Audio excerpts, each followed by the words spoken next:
Hello everyone, welcome back to a new tutorial video on how you can get signed in into the online banking account of Fifth Third Bank. Before starting this video, please make sure to subscribe and to press the notification bell icon to get updated. So let's get this video started. First of all, you need to open any web browser on your PC as I am using a Microsoft Edge for this. Now go in for a new tab and search in for a 53.com and press enter.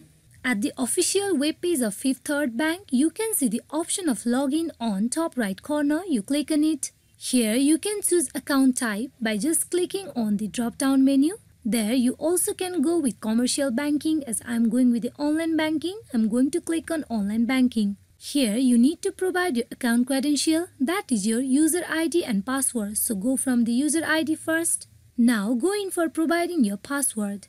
After you provide both the details, that is your user ID and password, you simply click on login where you will get directly logged into your online banking account of Fifth Third Bank. Just in case if you forgot your user ID or the password of your banking account, you need to click on the link that is given below, that is forgot user ID and forgot password. If you want to recover your user ID, then you click on the link that is forgot user ID. Here you will be redirected to the recovery page of your user ID. Here you need to provide your last name, social security number, your zip code and account or card number. After you provide all your details, you need to click on the next where you will be able to easily recover your user ID. Just as same in the password, you need to click on the link that is given in the login form, that is forgot user ID. Then you will be redirected to the another page where you need to fill the following details given and then click on next where you will be able to easily recover your password. Hope this video is fruitful for you all on how you can get signed in into the online banking account of Fifth Third Bank. Thank you.